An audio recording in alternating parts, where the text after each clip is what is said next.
जब आप आनंद में डूबते हो, ये आनंद की गंगा है, जितना डूबोगे उतना आनंद बढ़ता जाएगा। लेकिन भगीरथी गंगा में ज्यादा गहरा गोता नहीं लगा सकते। इस गंगा में जितना गहरा गोता लगाओगे उतना आनंद बढ़ता जाएगा।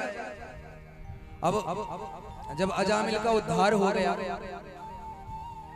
भगवान ने कहा कि मैं तो केवल भक्तों के बस भाव का भूखा हूं, मुझे ना प्रॉपर्टी चाहिए ना पैसा चाहिए, मुझे तो भक्त चाहिए और भक्त का प्यार चाहिए, भक्त का प्रेम चाहिए। भगवान कहते तू मुझे भज ले, चाहे मित्र बनाकर, चाहे दुश्मन बनाकर, चाहे सखा बनाकर, चाहे कैसे भी, पर मुझे भज ले। जो मेरा है मैं उसको भटकने नहीं देता। प्रेम से कहें हरे कृष्णा।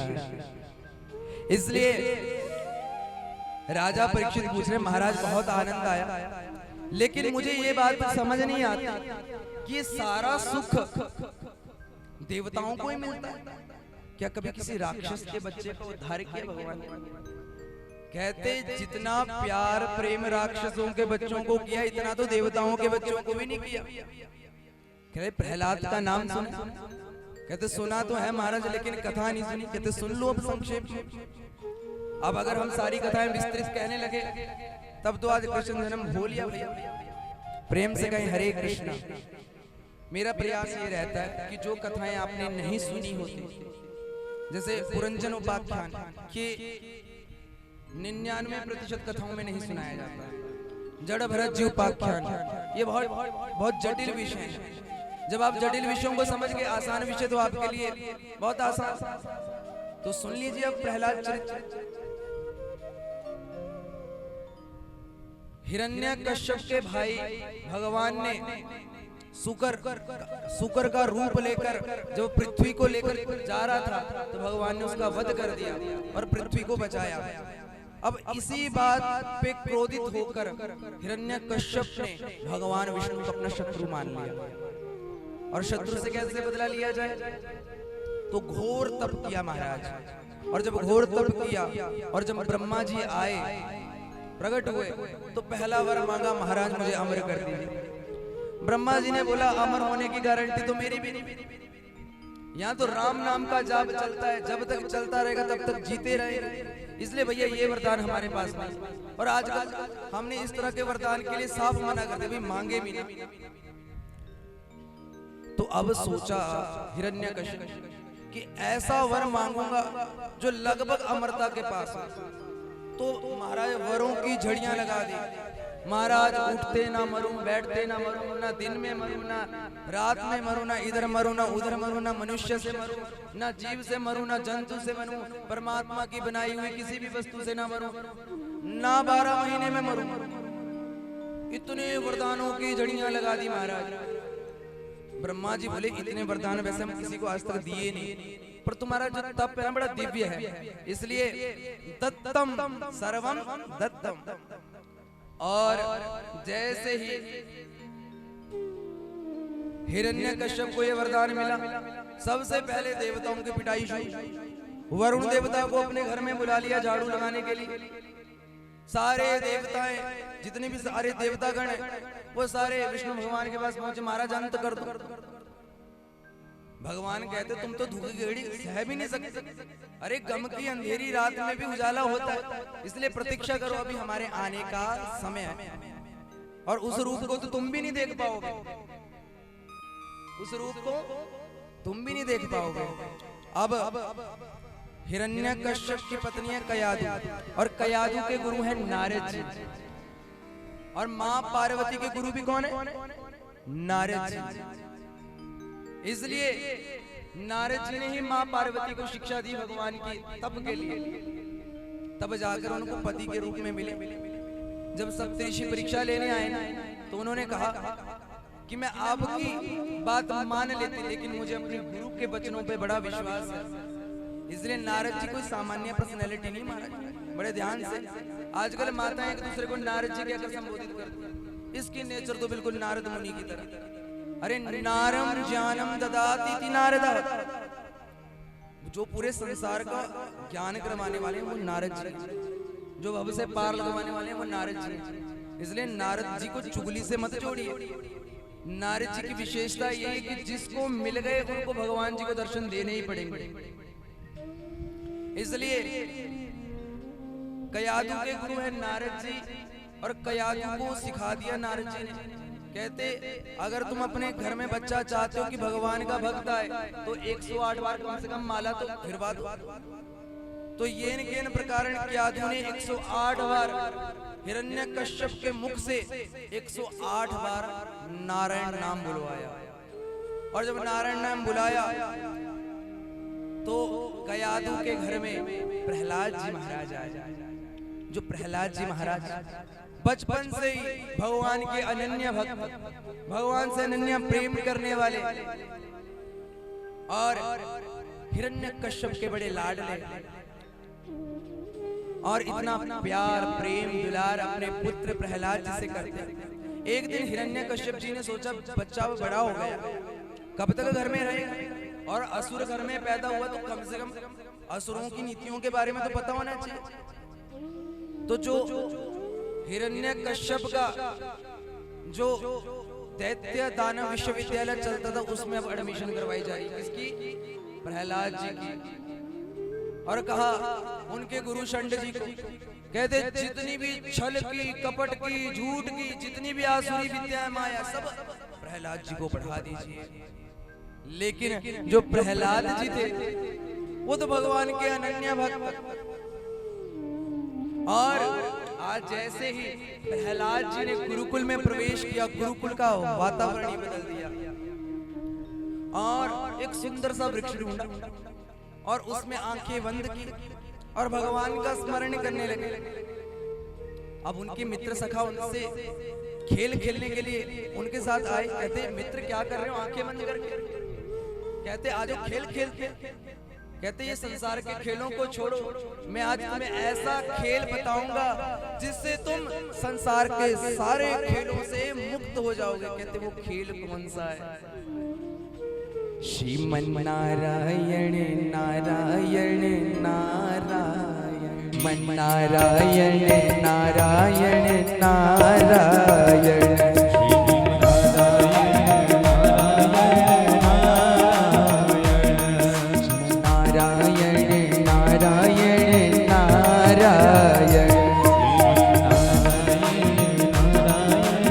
अब गुरुकुल का वातावरण बदलने लगा। जितने भी लोग थे सब इकट्ठे होने लगे। देख रहे हैं कीर्तन चल रहा है, नाच चल रहा है, नृत्य चल रहा है, ताल चल रहा है, और सब ठुमका लगा के नृत्य कर रहे हैं और पूरी मस्ती में कह रहे हैं श्रीमन नारायण नारायण नारायण, श्रीमन नारायण श्रीमन नारायण नारायण नारायण, श्रीमन नारायण। अब ये दृश्य देवता भी देखने लगे और ऊपर से पुष्पों की वृष्टि करने लगे। क्यों? भक्त नारायण नाम पुकार रहा है, और जब नारायण नाम की धुन पूरे संसार में फैली, आज पेड़ की पत्तियों का मन भी नारायण में डूब गया। देवर्षि नारद जी ने अपनी वीणा उठाई, वीणा को घुमाया, और गंधर्व यक्ष जितने भी देवी देवता थे ताता थैया करके नाचने लगे। पूरा संसार नारायणमय होने लगा। पृथ्वी, तेज, जल, वायु, आकाश, आत्मा, मन, दिशा, काल, इस संसार में ऐसा कोई नहीं था जो नारायण नाम में डूबा ना हो, और सब पुकारने लगे श्रीमन नारायण नारायण नारायण,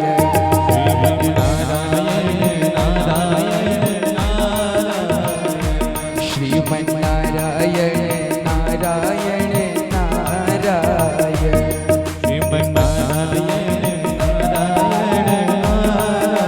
अब शंड जी ने देखा कि गुरुकुल में हो क्या रहा है।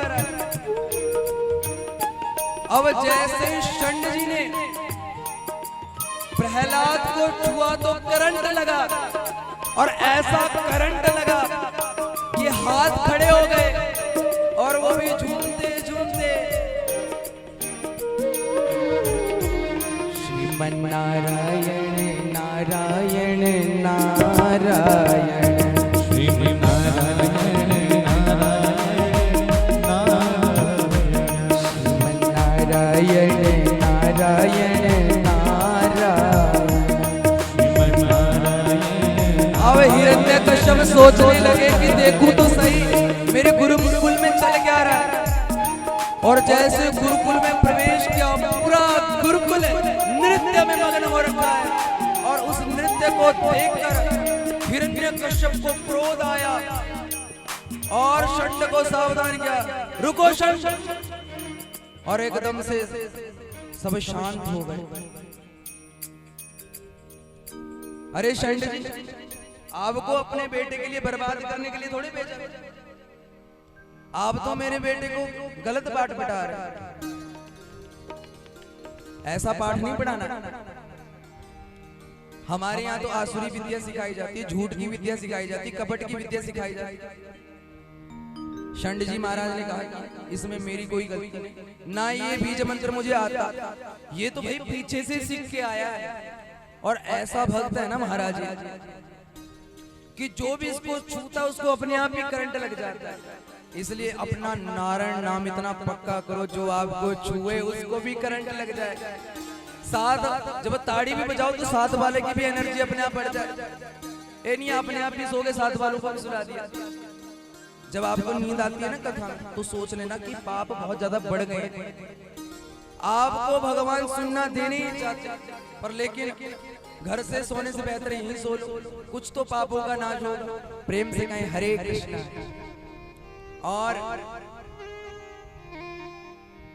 और आज हिरण्यकश्यप जी ने अपने बेटे को अपनी गोद में बिठाया और कहा, पुत्र इतने दिन हो गए तुम्हें गुरुकुल में रहते, क्या सीखा भी था? कहते महाराज मैंने तो 9 प्रकार की भक्ति सीखी, श्रवणम कीर्तनम स्मरणम पाद सेवनम इति 9 विधा भक्ति, 9 प्रकार की भक्ति सीखी। अब हिरण्यकश्यप ने कहा खबरदार, आज के बाद इस प्रकार की भक्ति। दूसरी बार फिर आए तो अपने पिता को उपदेश दे रहे हैं, पिताजी क्या रखा है संसार में, जंगल में जाओ परमात्मा का नाम। अब जब प्रहलाद जी ने किसी भी प्रकार से नहीं माने तो कभी पहाड़ों से गिरवाया गया, कभी होलिका के माध्यम से उनको जलाया गया, लेकिन जिसके ऊपर मेरे गोविंद का हाथ है ना उसको कोई टस से मस भी नहीं कर सकता। उन पर्वतों की क्या मजाज कि गोविंद के भक्त को वो हिला भी सके। इसलिए आपकी भक्ति सच्ची चाहिए, भगवान से प्रेम किया करो, प्यार किया करो, उनसे बातें किया करो, उनसे अपने दुखड़े सुनाया करो। संसार के सामने सुनाने से क्या होगा? संसार के लोग एक जगह से सुनेंगे दूसरी जगह और सुना देंगे। परमात्मा एक सागर की तरह है। सागर की विशेषता बताए क्या होती है? जितनी भी नदियां होती है उसका जल किसमें गिरता है? सागर। इसी प्रकार परमात्मा पूरे संसार को अपने भीतर समाहित करने वाला है। दोस्त बनाइए सागर की तरह, नदी की तरह जो कहीं भी बह जाए। प्रेम से कहो हरे कृष्णा। और आज हिरण्यकश्यप इतना क्रोधित हुआ, कहते प्रहलाद जी आज आपको सिद्ध करना पड़ेगा कि परमात्मा कण कण में है। तो प्रहलाद ने कहा इसमें सिद्ध करने की क्या जरूरत है, आप एक बार भाव से पुकार के तो देखो। ईशावास्यमिदं सर्वं यत्किंच जगत्यां जगत् तेन त्यक्तेन भुञ्ज्यथा मा गृधः कस्य स्विद्धनम्। कहते इस संसार का कोई भी कण भगवान से दूर नहीं है। इसलिए भगवान के भजन को बढ़ाइए। कहते जो तुम्हारा परमात्मा के खंभों में, कहते खंबे में भी। अब लगे खंभों का विस्फोटन करने, एक खंबे को तोड़ा, दूसरे खंबे को तोड़ा, तीसरे खंबे को तोड़ा। और जब आज प्रहलाद जी ने भगवान का बड़े प्रेम से स्मरण किया और भगवान जैसे ही हिरण्यकश्यप चौथे स्तंभ को तोड़ने लगे भगवान नरसिंह के रूप में प्रकट हो गए और इतना डरावना रूप। और प्रहलाद जी भगवान के रूप को देख के डर गए और कोने में छुप गए। और नरसिंह भगवान ने हिरण्यकश्यप को पकड़ा और खींचते खींचते दहलीज में ले आए और अपनी जांघों पे बिठाकर कहा कि देख, ना तू ऊपर है, ना तू नीचे है, ना तू बाहर है, ना तू अंदर है, ना मैं मनुष्य हूँ, ना मैं जीव हूँ, ना मैं जंतु हूँ, ना मैं पाद हूँ, ना ही मुझे संसार में किसी ने बनाया, मैं संसार को बनाने वाला हूँ। और ये ना दिन है ना ये रात है, ये गोधूली बेला है। और आज से मैं 13वें मास का निर्माण करता हूँ, मल मास का निर्माण करता हूँ। हिरण्यकश्यप ने कहा ये कब पैदा हुआ? कहते हम पैदा किए। और नरसिंह भगवान ने हिरण्यकश्यप की छाती को फाड़ दिया और हड्डियों को उठाया और अपने गले में धारण कर लिया और रक्त को पीने लगे। पूरा संसार भयभीत हो गया। देवी देवता अब नरसिंह भगवान हुंकार भरने लगे और जब हुंकार भरने लगे देवी देवता डरने लगे और जोर जोर से दहाड़ करने लगे। जब वो दहाड़ करते तो देवी देवताओं के हृदय की गतियां बढ़ने लग जाती। कहते भगवान तो रूप ले चुके, लेकिन इनके रूप को कौन शांत करे। इसलिए सभी देवतागण मां लक्ष्मी के पास गए और जैसे मां लक्ष्मी के पास गए कहा कि आपके पति देव ने ऐसा रूप बनाया जिसे देखकर डर लगता है और उनका सामना करने का भी मन नहीं करता। लक्ष्मी मैया ने कहा अरे मैं अपने पति जी को जानती हूँ। अरे वो तो कैसे हैं? शांताकारं भुजगशयनं पद्मनाभं सुरेश्वरं विश्वाधारं गगनसदृशं मेघवर्णं शुभांगं लक्ष्मीकान्तं कमलनयनं योगिर्विद्यां नगम्यं वंदे विष्णुं भवभैरं सर्वलोकैकनाथं। लक्ष्मी मैया पूर्ण कॉन्फिडेंस में गई और जैसे ही नरसिंह भगवान के रूप को देखा और रूप को देखते जैसे भगवान ने धाड़ की, कहते ये मेरे वाले नहीं है। मेरे भगवान तो नीलांबुज श्यामल कोमलांगम सीता समारोपित वाम भागम पाणो महसायक चारु चापम नमामि रामम रघुवंशनाथम। लक्ष्मी मैया ने भी पलायन कर लिया और सभी देवताओं ने कहा कि प्रहलाद जी भगवान भक्तों के अधीन है, इसलिए मैं आपसे निवेदन करता हूँ कि आप ही भगवान को मनाइए। और आज प्रहलाद जी स्तुति कर रहे हैं। ओम नमो भगवते तुभ्यं वासुदेवाय धीमहि प्रद्युम्नाय निरुद्धाय नमः संकर्षणाय च। ओम नमो भगवते तुभ्यं पुरुषस्य महात्मने हरयेद भूतसिंहाय ब्राह्मणे परमात्मने गर्जन्त गार्जयन्तं निजभुजपटलं स्फोटयन्तं हतन्तं रूपन्तं तापयन्तं दिवि भुविदितयं क्षेपयन्तं क्षिपन्तं क्रन्दन्तं शेषयन्तं दिशि दिशि सतन्तं सहरन्तं भरन्तं विक्षन्तं पूर्णयन्तं कर्णिकर्षतैर्दिव्यं सिंहं नमामि। गर्जन्त गार्जयन्तं निजभुजपटलं स्फोटयन्तं हतन्तं रूपन्तं तापयन्तं दिवि भुवि भुवितयं क्षेपयन्तं क्षिपन्तं क्रदन्तं शेषयन्तं दिशि दिशि सतन्तं सहरन्तं भरन्तं विक्षन्तं पूर्णयन्तं कर्णिकर्षिकर दिव्यं सिंहं नमामि। उग्रवीरं महाविष्णु ज्वलन्तं सर्वतोमुखं नरसिंहं भीषणं भद्र मृत्यु मृत्युम नमाम्यहम्। बोलिए नरसिंह भगवान की, बोलिए नरसिंह भगवान की। इसलिए भगवान को जो प्यार करता है, प्रेम करता है, भगवान क्षण भी नहीं लगाते उसको प्रेम बरसाने में। और आज नरसिंह भगवान ने प्रहलाद को अपनी गोद में ले लिया, दुलार करने लगे, स्नेह करने लगे, प्यार करने लगे और उसके नन्हे से केशों पर हाथ फेरने लगे और भगवान उसको निहारने लगे। और प्रहलाद की स्थिति को देखो, भगवान से प्रेम भी करते हैं, बचपन से जिसके साथ प्यार किया उसका रूप तो शांताकारम भुजगशयनम था, लेकिन आज रूप कैसा दिखाया? गर्जनतम गार्जयंतम निज भुजपटलम सफोटयंतम हतंतम। जिसकी गर्जना मात्र से त्रिलोक भी डरता हो, और डरते डरते ये स्थिति की मांगो बस क्या मांगते हो।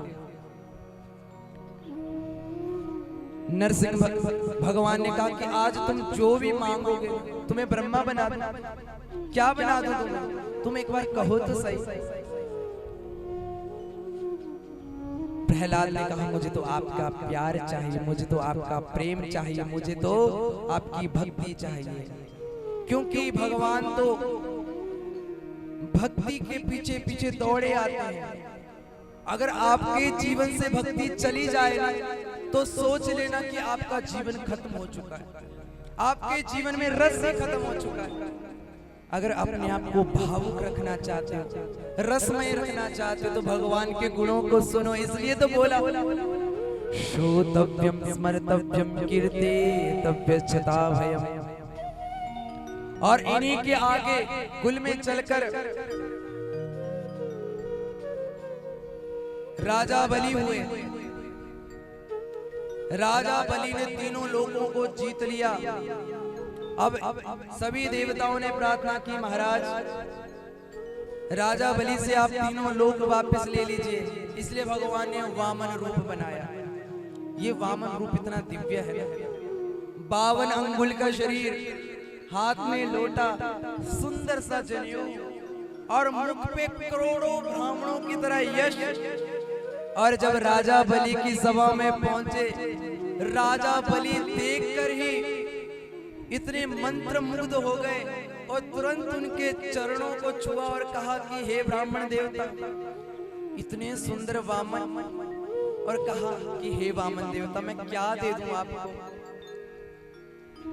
आपके लिए तो मैं तीनों लोगों का राज्य दे दूं, आपके लिए सुंदर मकान बना दूं, आपके लिए सुंदर स्त्री दे दूं। वामन भगवान कहते हैं हम संत ठहरे, हम सुंदर स्त्री का क्या करेंगे? हम 52 अंगुल के, हम गरगाड़ी का क्या करेंगे? और भगवान ने जो भी प्रस्ताव रखे राजा बलि ने सबको ठुकरा दिया। भगवान के मांगने का अंदाज है, पहले भगवान ठुकराते हैं फिर स्वीकार करते हैं। पहले नाना करते रहे और नाना करते सब कुछ छीन लिया। अब जब इतना पहले भगवान प्रेम करवाते हैं, भगवान को लग गया ना कि अब ये प्रेम ही हो गया, फिर उसको तड़पाते हैं, उसके प्रेम की परीक्षा लेते हैं। बलि को भी भगवान से प्रेम हो गया और कहा कि आज मैं ऐसे जाने वाला नहीं, आज आपको मैं कुछ ना कुछ दे के जरूर जाऊंगा। भगवान ने कहा कि मुझे भाई कुछ जरूरत नहीं, लेकिन आपको मुझसे कुछ ना कुछ स्वीकार करना पड़ेगा। इसलिए आप आज कुछ भी मांगो। तो वामन भगवान ने कहा अगर तुम इतनी जिद करते हो, इतना हट करते हो, वैसे हमारा कोई प्लान है तो केवल दे दो 3 पद, पदम त्रीणीम दत्वाम, 3 पद दे दो। अब राजा बलि ठाके लगाकर हंसने लगे, अरे 3 पद? छोटे से तो तुम वामन हो, छोटे से ब्राह्मण, ये ब्राह्मण लोग होते हैं इनको मांगना नहीं आता। अरे आपके नन्हे से तो पैर, किसी बड़े व्यक्ति को बुलाओ। कहते महाराज इधर उधर की बातें मत कीजिए, आप संकल्प लीजिए और संकल्प के साथ मुझे 3 पद दान कीजिए, क्योंकि हमें विषयों में भटकने की जरूरत नहीं है। हम संत हैं, हमें तो बस अपने आसन लगाने के लिए जगह चाहिए। और अब शुक्राचार्य जी समझ गए, शुक्राचार्य जी समझाने लगे, कहते ये भगवान आगे विष्णु स्वयं, इनके चक्कर में मत फंसो, भिखारी बन जाओगे। राजा बलि ने कहा कि इससे बड़ी बात क्या हो सकती है, जो परमात्मा पूरी सृष्टि को दे रहा है, आज मेरे घर वो याचक बन के आया। और जैसे कमंडलू से अपने अर्घ्य में जल लेने लगे, और शुक्राचार्य जी ने मक्खी का रूप बनाया और उस कमंडल में बस गए। भगवान ने सोचा ये शुक्राचार्य जी ऐसे मानने वाले ने, और भगवान ने बोला अभी तिनके से इस जल को बाहर निकालता, और तिनका लगाया और शुक्राचार्य जी की आंख फूट गई। और जल जैसे हाथ में लिया, भगवान ने अपने स्वरूप का विस्तार किया, भूलोक भुवलोक स्वलोक, जब तीनों लोगों को 2 पद में माप लिया। और भगवान के रूप को देखकर राजा बलि की आंखों से आंसू बहने लगे, और पूरा शरीर श्वेत से कांपने लगा, पूरा शरीर पसीने से भर गया, कांपने लगे। और भगवान क्रोधित होकर बोले, अरे बलि, जिन तीनों लोगों को तुम अपना मान समझकर बैठे थे, अब बताओ तीसरा पैर कहां रखूं? जल्दी बता दो, नहीं तो तुम्हारा नाश कर दूंगा। अब राजा बलि डरते डरते बोले, महाराज मैं आपसे एक प्रश्न पूछना चाहता हूं। महाराज ये बताइए, प्रॉपर्टी बड़ी या प्रॉपर्टी का मालिक बड़ा? भगवान कहते प्रॉपर्टी तो उसके मालिक से सुशोभित, इसलिए मालिक बड़ा। कहते महाराज अभी तक तो आपने मेरी प्रॉपर्टी मापी है, दास अभी यहाँ है, इसलिए अपना तीसरा पद मेरे सिर पे रखो। और भगवान की आज आंखों से आंसू आ गए, जब तीसरा पद राजा बलि के सिर पे रखा, आज भगवान की आंख से आंसू आए। अरे कैसा दाता है। और भगवान ने कहा कि बलि, तानी तो बहुत देखे, तेरा जैसा तानी ना भूतो ना भविष्यति। इसलिए जब मोली बांधी जाती है तो पंडित जी क्या बोलते हैं, ये न बतो बलि राजा दान विंद्रो महाबला, तेन त्वाम अनुबंधनामि रक्षेत माचल माचल। और भगवान से वरदान मांगा, भगवान ने वरदान दिया। बलि ने कहा महाराज सब कुछ तो लूट लेके, हमें भी कहीं स्थान दो। तो पाताल लोक दिया। कहते पाताल लोक में तो मैं चला जाऊंगा, लेकिन जब भी मैं अपने घर से बाहर निकलूं आऊं तो आपके दर्शन हो। अब भगवान वहां पहरेदार के रूप में आ गए। लक्ष्मी मैया बोली, भगवान गए थे 30 दिन के लिए, ये तो 6 महीने बीत गए। लक्ष्मी मैया ध्यान किया, ओ हो मेरे पति तो पाताल में। और उस दिन लक्ष्मी मैया ने अपने भाई के रूप में राजा बलि को मोली बांधी, और भैया दूज से ये मांगा कि मेरे पति को मुझे वापस लौटा दो। और इस प्रकार ये वामन चित्र यही विश्राम लेता है। बोलिए गोविंद भगवान की, बोलिए वामन भगवान की। अब गजेंद्र मोक्ष की भी कथा सुनाना चाहता हूँ, लेकिन संक्षेप में सुन लीजिए क्योंकि समय कम है और आपकी आंखें बड़ी तरस रही हैं। क्योंकि जिस दिन कृष्ण जन्म होता है ना, उस दिन कथाएं बड़ी गंभीर होती हैं। और आपका मन कहाँ होता है? कथा 3 बजे चल रही है, लेकिन सोच आपकी 6 बजे पे कि कब जाकर मेरे कान्हा कृष्ण कन्हैया आए। त्रिकूट पर्वत का मालिक था गजराज। एक दिन अपनी पत्नियों के साथ जल में विहार करने लगा, और जल में विहार करते करते एक ग्राह ने उसको पकड़ लिया। पत्नियों ने भी साथ जोड़ दिया, बच्चों ने भी साथ छोड़ दिया। जब आंखों से आंसू निकले, जब गज और ग्राह लड़े, जब गज और ग्राह लड़े, लड़त लड़त गज हारा था। जब गज और ग्राह लड़े, तब लड़त लड़त गज हारा। जब चों भर सूंड रही जल में, तब राधे श्याम पुकारा। गजराज ने दुनिया के सभी देवताओं की स्तुति की, लेकिन कोई नहीं आया। लेकिन जब चों भर सूंड रही जल में, तब राधे श्याम पुकारा। अभी कोई ही पुकारा था, और भगवान ने अपने सुदर्शन से ग्राह का उद्धार किया, फिर गजराज का उद्धार किया। और भगवान ने आशीर्वाद दिया, कहते जो भी गजेंद्र मोक्ष का पाठ करेगा वो मुझे प्रसन्न करेगा। बोलिए गजेंद्र भगवान की। और अब चलते हैं अवधपुरी की तरफ। कहां पर? अब इसके बाद हम कृष्ण जन्म मनाएंगे, उससे पहले थोड़ी राम कथा को सुन लेते हैं।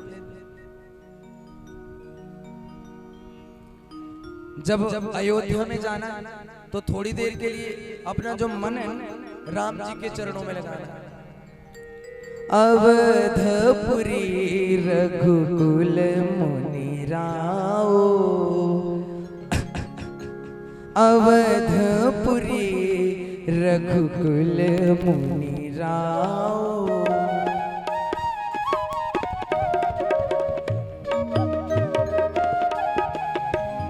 अवधपुरी रघुकुल मुनि राओ, वेद विदित देहि दशरथ नाहो।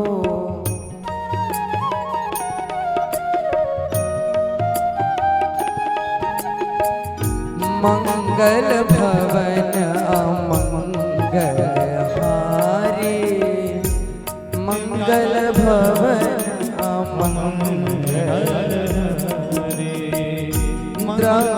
सुदशरथ अजर बिहारी।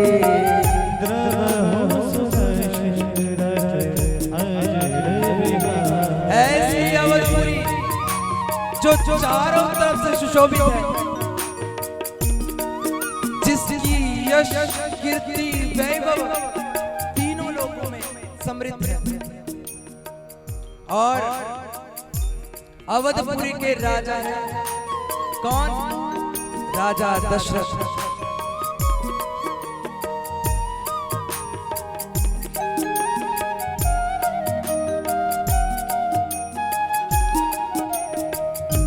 रघुकुल रीत सदा चली आए, रघुकुल रीत सदा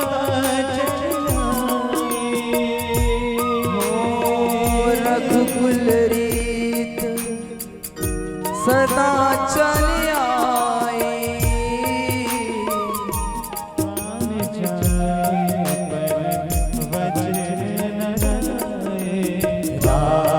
सिया राम सिया राम जय जय राम, राम सिया राम सिया राम जय जय राम। और ऐसी अवधपुरी जो चारों तरफ यश से युक्त है, किसी प्रकार की कोई कमी नहीं है। दशरथ के राजपाट में जनता बड़ी खुशहाल है। ऐसा कोई व्यक्ति नहीं जो दशरथ जी को मानता ना हो। सरयू मैया हिलोरे लगा रही है और आज रघुकुल के घराने की कीर्ति चारों लोगों में हो रही है। ऐसा कोई नर नहीं है जो रघुकुल के घराने की तारीफ ना करता। कहते हैं जब जीवन में दुख हो, जब प्रजा को दुख होता है तो वो अपनी राजा के पास जाता है, लेकिन जब राजा ही दुखी हो तो वो कहां जाता? आज दशरथ जी बड़े व्याकुल हैं। किस बात से व्याकुल हैं? कि भगवान ने सब कुछ दिया, लेकिन घर में पुत्र नहीं, किसी प्रकार की कोई कमी नहीं है। इसलिए जब दुनिया की सारी शरणें खत्म हो जाती है तो एक शरण बचती है। वो कौन सी? गुरु की शरण। और आज राजा दशरथ नंगे पांव चलते चलते अपने गुरु घर जा रहे हैं। और जैसे गुरु घर गए वहां पर वशिष्ठ जी बैठे, वशिष्ठ जी बैठे हुए हैं। और वशिष्ठ जी को देखकर राजा दशरथ जी रोने लगे। और राजा दशरथ जी ने दंडवत प्रणाम किया। किसको? वशिष्ठ जी। और प्रणाम करते करते रोने लगे।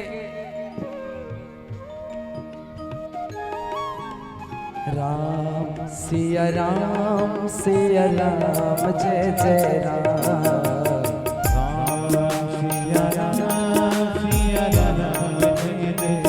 राम कथा को ऐसे नहीं सुना जाता, आपको मुख से बोलना होगा। क्या? राम सिया राम जय जय राम।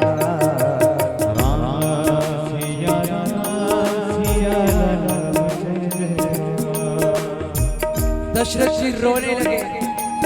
वशिष्ठ ने उनको उठाया और गले से लगाया। अरे पुत्र रोते क्यों, घबराते क्यों?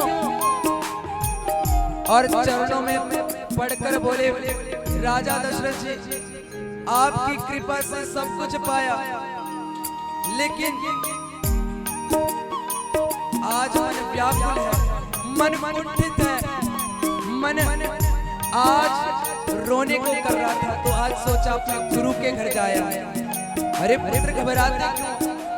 आज रघुकुल का घराना सूर्य को भी गिरता हुआ आगे जा रहा है।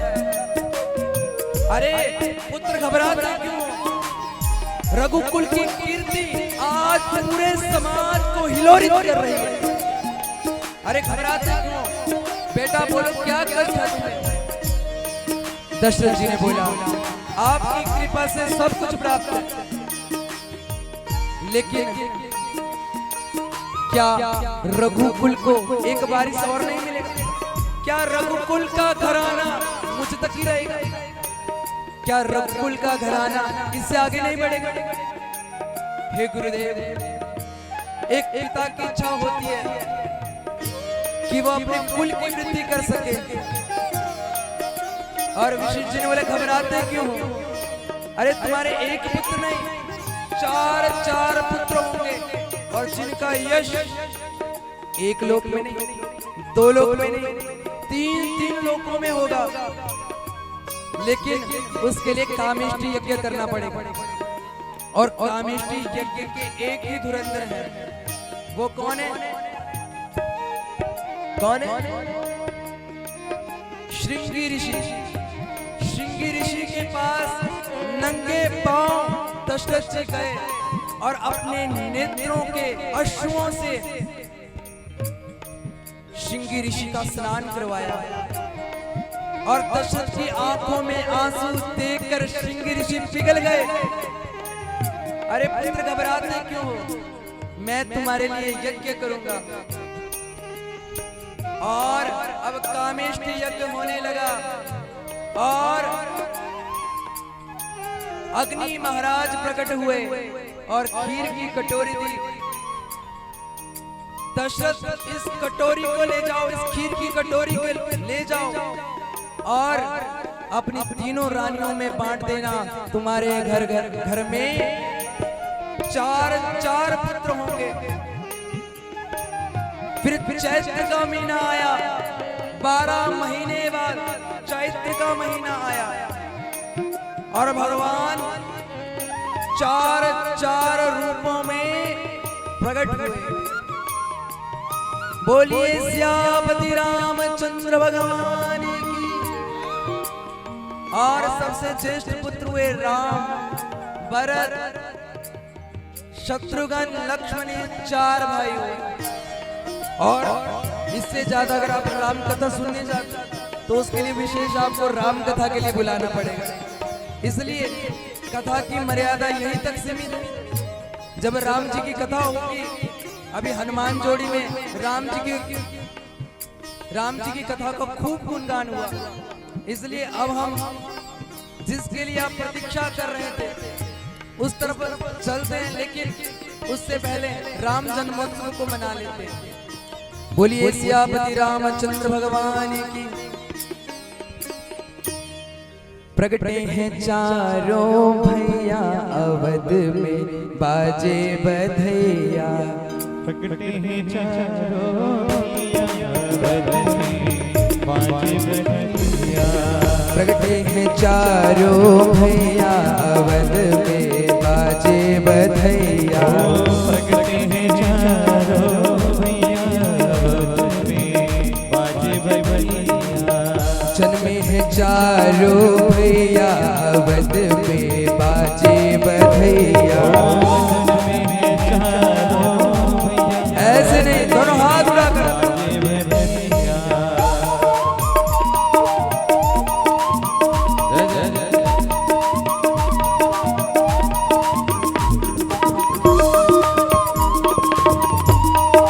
बोलिए सियापति रामचंद्र भगवान की।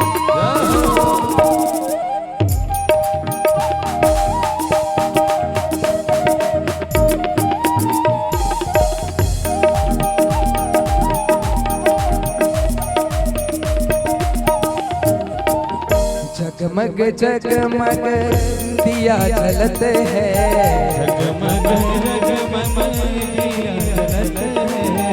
जगमग जगमग दिया जलते हैं।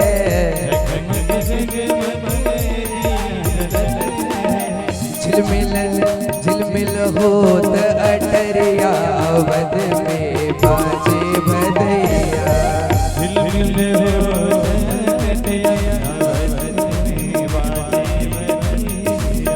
प्रगटे हैं चारों भैया अवध में बाजे बधैया।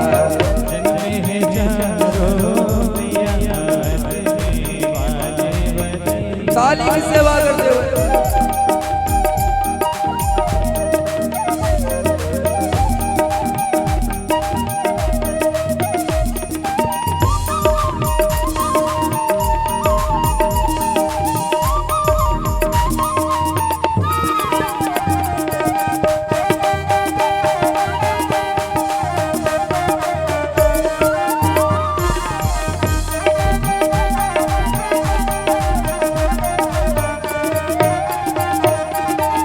कौन लुटावे हीरा मोती।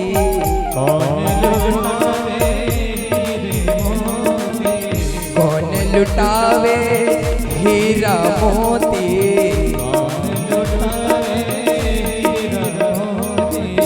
कौन लुटावे रुपया अवध में बाजे बधैया।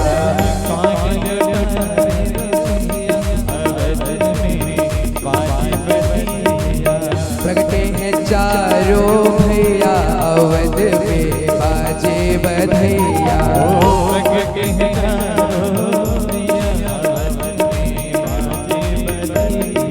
जय हो।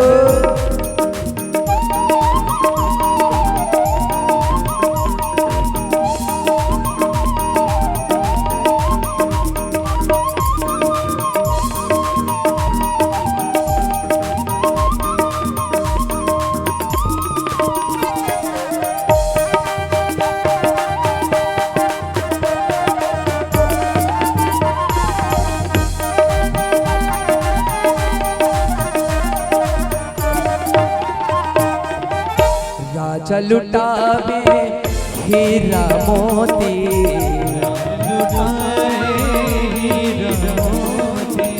राजा लुटावे हीरा मोती।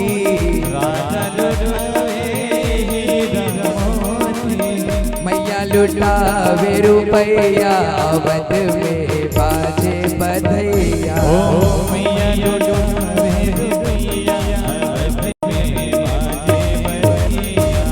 प्रगटे हैं चारों भैया अवध में बाजे बधैया।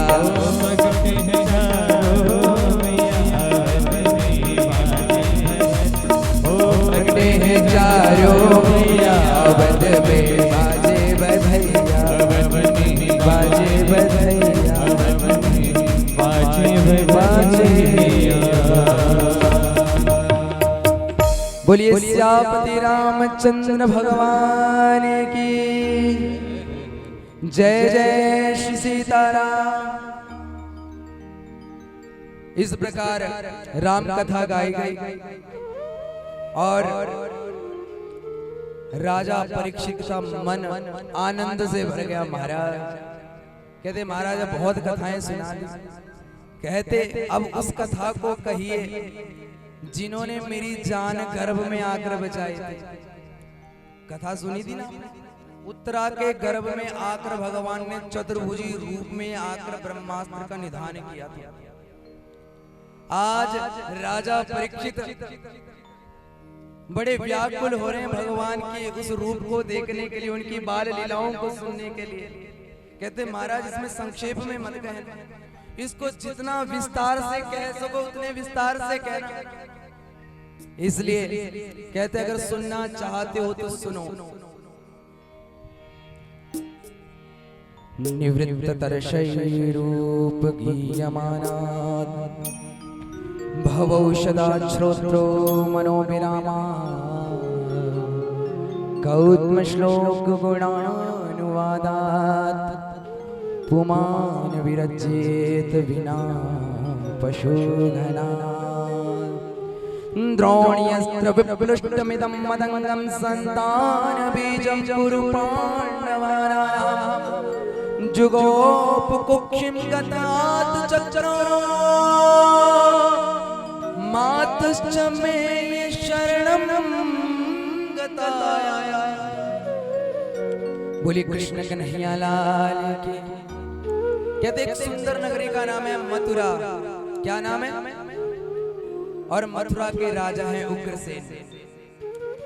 और मथुरा के राजा उग्रसेन के राज में मथुरा में हर नर नारी बड़ा खुशी से रहता है। और मथुरा के पास है यमुना मैया। जब तक राजा उग्रसेन का राज था तब तक शांति शांति थी। एक दिन राजा उग्रसेन के यहाँ पुत्र हुआ, नाम रखा गया कंस। ज्योतिषियों ने भविष्यवाणी की कि महाराज इस पुत्र को मार दो, नहीं तो ये आपके कुल का भी नाश कर देगा, संसार का भी नाश कर देगा।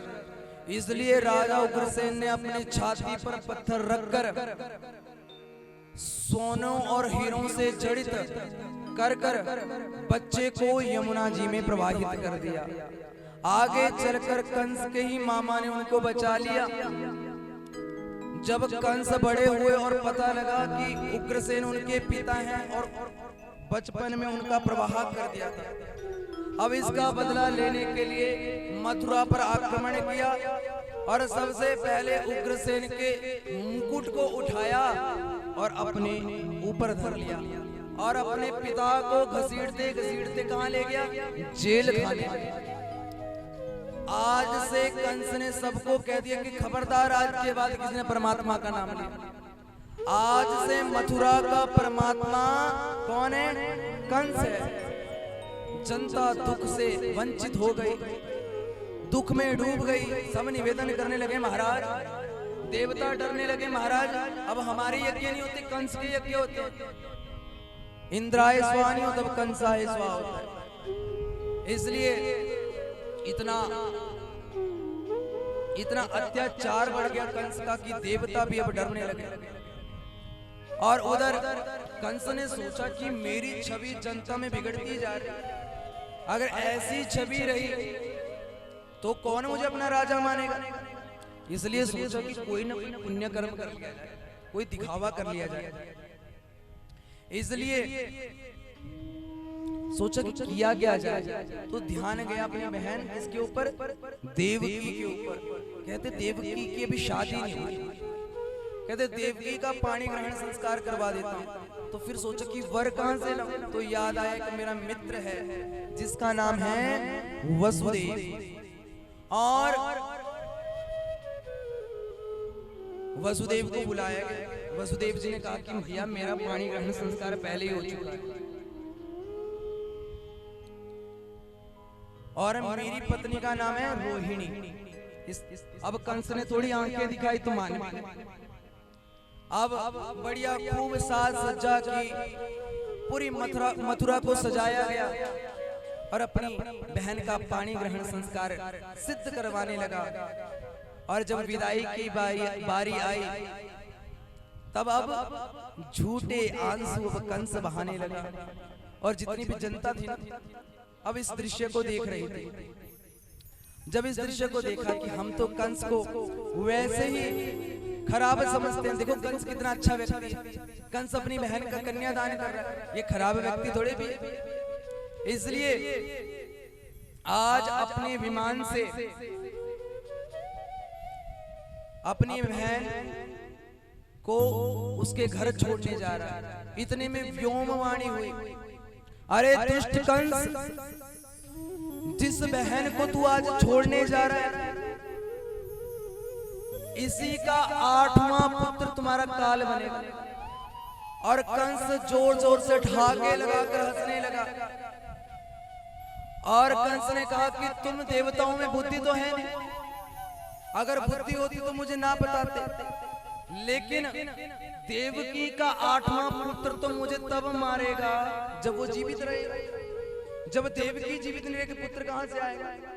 और अपने मयान से खड्ग निकाली और जैसे देवकी के ऊपर प्रहार करने लगा, वसुदेव जी कंस की शरण में चले गए। महाराज इसने अबला ने आपका क्या बिगाड़ा? कहते बिगाड़ने वाला आएगा, और मैं आपसे वचन करता हूं कि जैसे देवकी का 8वां पुत्र होगा मैं आपको सौंप दूंगा।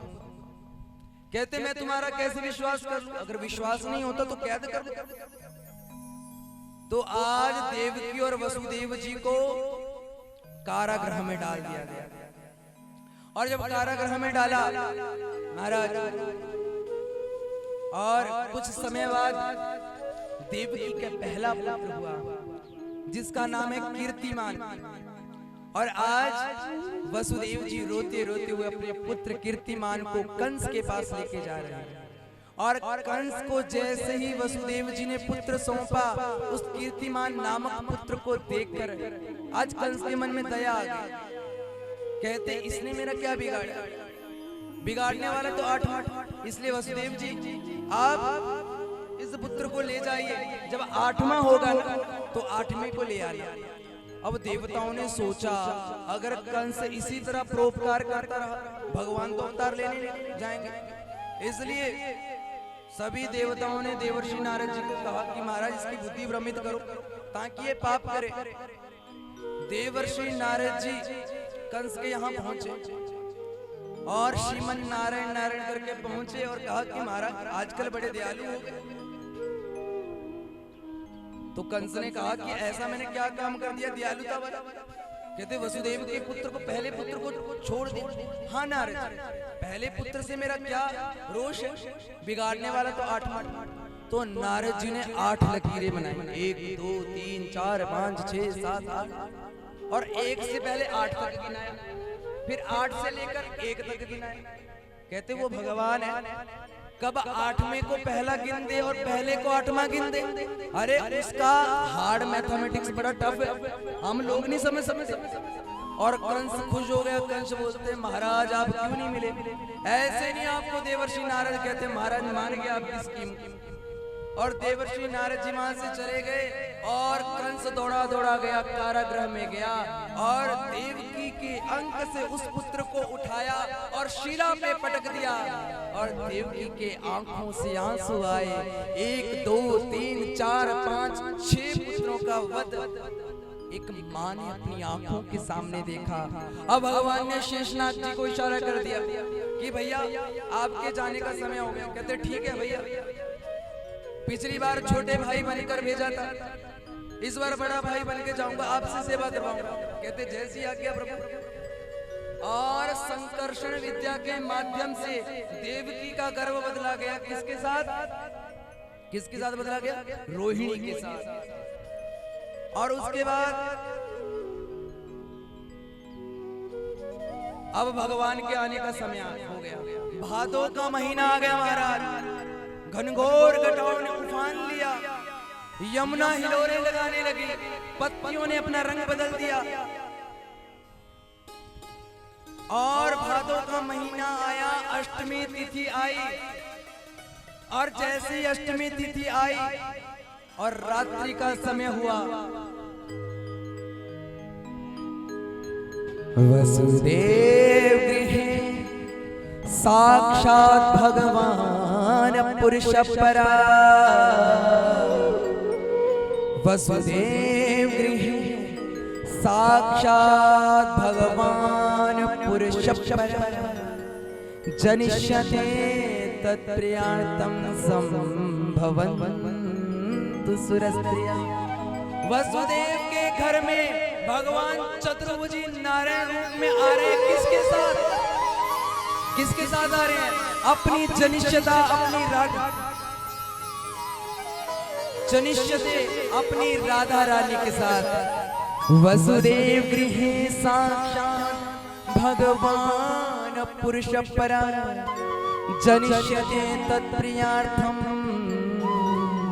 संभवन्तु सुरस्त्रिया।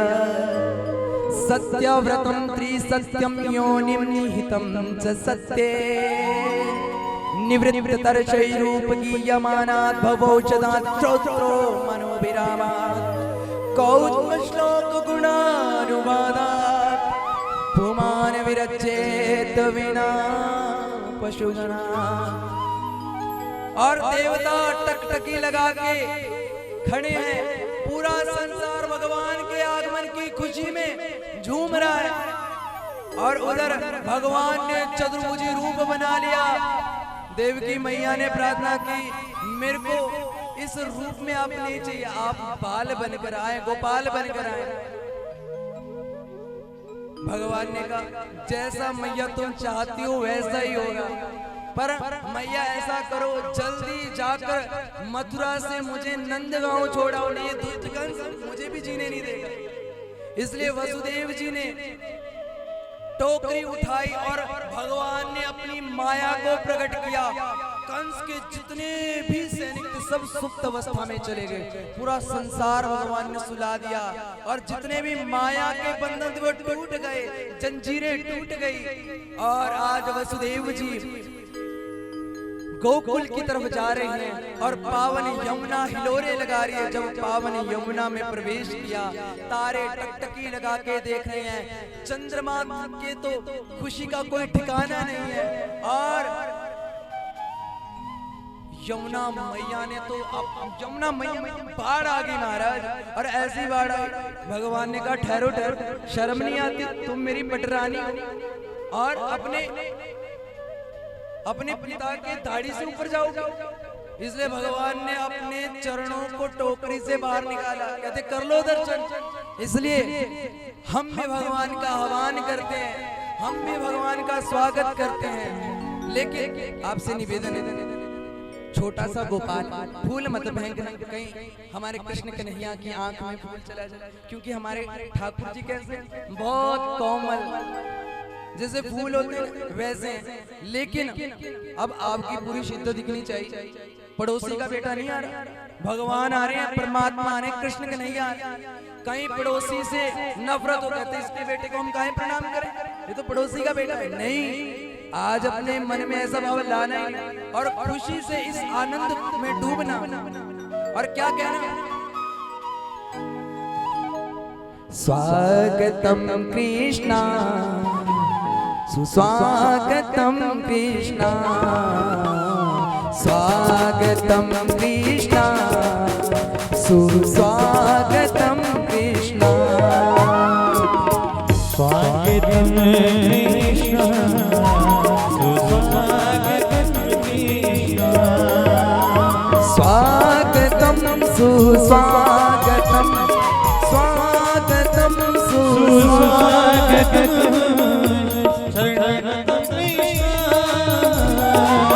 स्वागतम कृष्णा सुस्वागतम कृष्णा।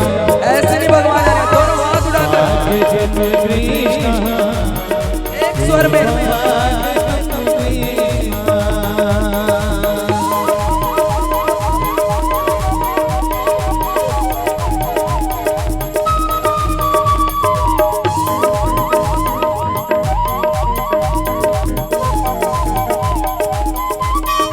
जो ये आपको फूल दिए जा रहे हैं, ये भगवान के पैरों में डालने हैं, ना कि उनके ऊपर।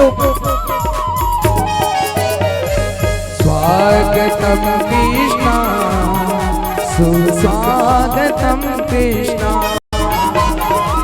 स्वागतम कृष्णा सुस्वागतम कृष्णा, हरि जी तेरा स्वागत है, लाला जी तेरा स्वागत है। हरि जी तेरा स्वागत है, लाला जी तेरा स्वागत है।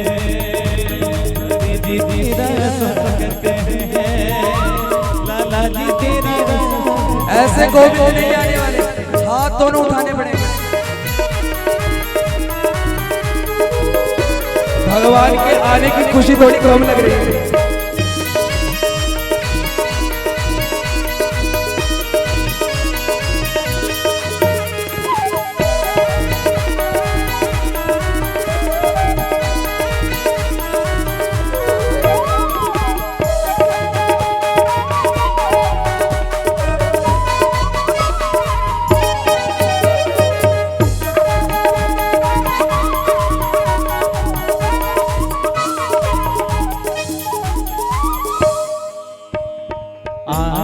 बंसरी वाला हुण आ गया बंसरी वाला, आ गया बंसरी वाला, हुण आ गया बंसरी वाला। आ गया बंसरी वाला, हुण आ गया बंसरी वाला। आ गया बंसरी वाला, हुण आ गया बंसरी वाला।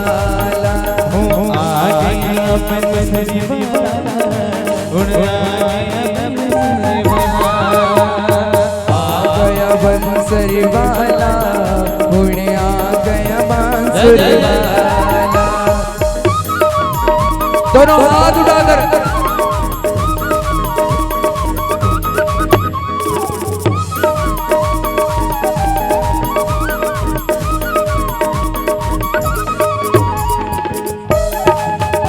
जय हो।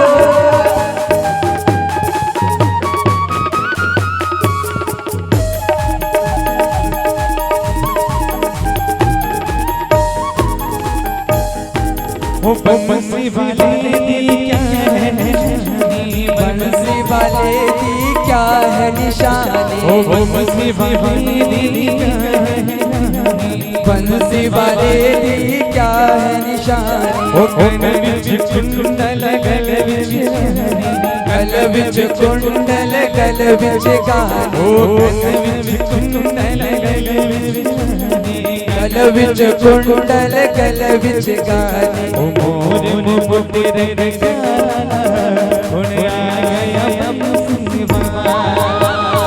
आ गया बंसरी वाला, हुण आ गया कुंडला वाला। आ गया बंसरी वाला, हुण आ गया बंसरी वाला। आ गया बंसरी वाला, हुण आ गया कुंडला वाला। देखिए झांकी पर जो बाल बिहारी जी हैं ऊपर टोकरे में डाले पाँव में डाली। हाँ आ गया बंसरी वाला, आ गया बंसरी वाला। आ गया बंसरी वाला, हुण आ गया बंसरी वाला। आ गया बंसरी वाला, हुण आ गया बन कृपा फूल। अरे अरे गया बंसरी वाला, हुण आ गया बंसरी वाला। आ गया बंसरी वाला, हुण आ गया बंसरी वाला।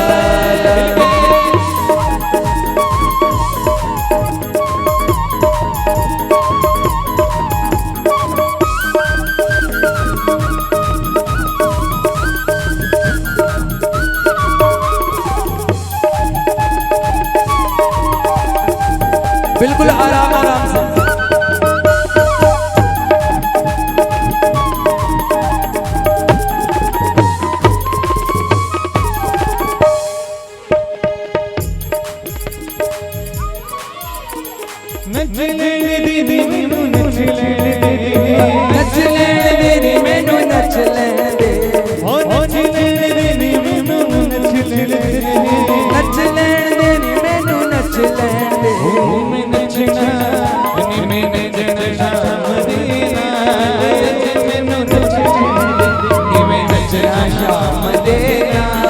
आज मैनू नच लैण दे नी मैं नचना शाम दे नाल अज मैनू नच लैण दे नी मैं नचना शाम दे नाल नी अज मैनू नच लैण दे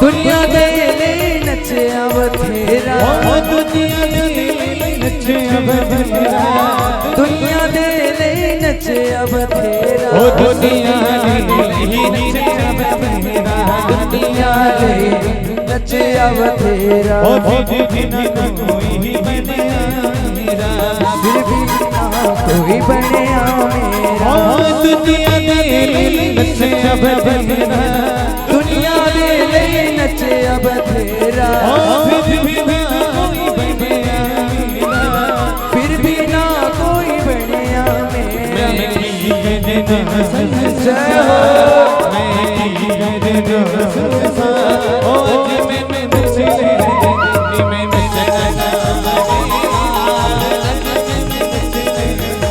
मैं नचना शाम देना नी अज मैनू नच लैण दे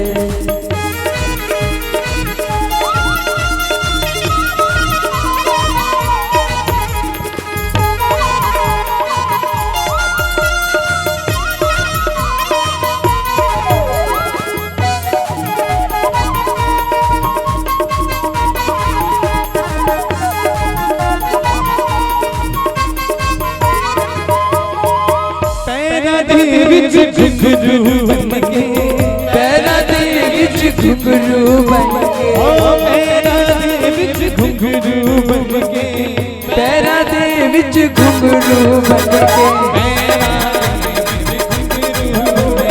पैरा दे विच घुंघरू बनके अपने शाम दी जोगन बनके अपने शाम दी जोगन बनके ओ पैरा दे विच घुंघरू बनके पैरा दे विच घुंघरू बनके ओ अपने शाम दी जोगन बनके अपने शाम दी जोगन बनके गल्ला ला लिया हो गल्ला ला लिया गल्ला ला लिया उस दिन आज मैनू नच ले नी मैं नचना शाम देना नी अज मैनू नच लैण दे ओ नी मैं नचना शाम दे नाल अज मैनू नच ले नी मैं नचना शाम दे नाल नी अज मैनू नच लैण दे